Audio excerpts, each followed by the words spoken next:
Hi friends, welcome back. Hope you've had a good week. And if you're new, hello, my name is Tracy. Welcome to my home here in Sussex, England. Now, if you saw last week's video when I was decorating the cottage, the guest cottage that we have here, you'll have seen that I had quite a juicy little auction haul. I thought it might be fun over the next couple of weeks to show you how I flip and style all these items that I find. This week, I started off with one and I had a very clear vision of what I wanted to do. And then partway through, I had a brainstorm and I went off on a completely different tangent and it actually ended up being something really quite sentimental. So let's go see. Here are two of the lots that I picked up in my recent haul. There are 5 items in each lot and I paid £20 and £25 for each of them. But today we're going to start working on this frame. Now at first glance I thought it was really modern and not very good quality. But when I lifted it out of the car, I realised it actually had some weight to it. So I had a good look at the back. Now this is always a giveaway because you can see generally what the raw wood is, and this looks really old. So I abandoned my first plan of just giving it a quick clean, covering it in chalk paint and distressing it. I decided that actually I was going to take it all completely apart. Fortunately, the original chain and hooks were still intact, so I took those off, and I always keep the original fittings because they're so useful to use in different projects and just add that air of authenticity. I particularly wanted to get the wooden mount out because it was sprayed gold and then the glass was over it, so it was going to be impossible to change the colour to get underneath it. Fortunately for me, it was held in place with just a few pins, so I was able to get that out and then very, very carefully take the glass out. I set the glass aside for cleaning later and decided to give the frame a little bit of a sand just to clean it up. Now, black isn't really my colour at all. I don't use a lot of it in the house.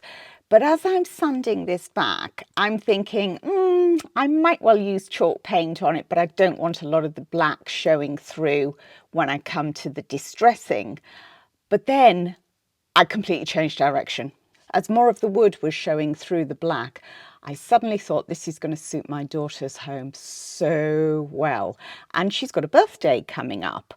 But I need to make a back for it. So I found this old flooring that I took up from the cottage. It's a hardboard, and I managed to cut it into shape to create a back. Went through my job lot of vintage books and found this old London street atlas from the 1940s, and she lives in London. So to make it very personal, I went through finding pages that contained names of roads where she's lived, areas that meant something, and the plan was to attach it to the hardboard, but I'm not over enamoured with the mount. I tried rubbing it back, distressing it, but that just didn't look right. So the black paint came out, and the only one I had was a high heat paint. Now, while this is drying, I'm going to start cleaning the glass. And my preferred method for doing this is a scraper with a blade in it. I'm just giving it all a really good clean. The next stage is to arrange the pages. Now, I want to make sure that I get the most significant page, which is where her current address is, right in the middle. And to attach them, I'm just using a good old-fashioned Pritt stick. Now, I'm not sticking each page down completely. I'm just attaching them, if you like, because I want to be able to slide pages underneath, overlay.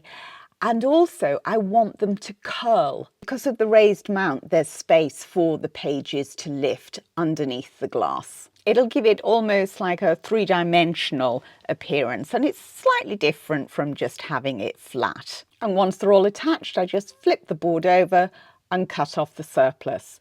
Now, as they are going to lift slightly, I don't want any of the hardboard showing through, so I'm just going over making sure that everything is glued to the hardboard. I'm giving the mount a slight distress, and where that white is showing through, I'm going to add on lots of dark wax, which will just help knock back the brightness of that white and give an aged appearance. I'm just popping the main frame over the mount to check that I'm happy with how all that's come together.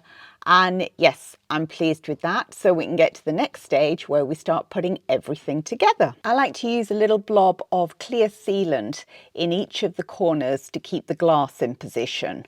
Just be careful not to use too much, although if you do find it bleeding out, once it's completely dry, it's very easy to remove with a blade. Then repeating the process in each corner to fix the mount in. Now this mount is a bit gappy all the way around, so I have a cunning plan. I save up ice lolly sticks. Fortunately, my husband has a bit of an addiction to Magnums. Other brands are available. And I use them to pack all the way around to keep it nice and tight and snug. The next stage is to add the backing board with decoration. Quick tip, double check that you've got it the right way round. The amount of times I've put them in upside down. To keep that in position, I've just hammered in some very thin nails. All that's left to do now is to give the chain a wash and reattach it. And here we go, a very personalised gift that has cost very little money, but has had a lot of thought, a lot of time put into it. And I personally think those are the best gifts to receive. So I do hope that's given you lots of inspiration. Don't forget to turn on notifications and join me again next week for some more makeovers. Take care.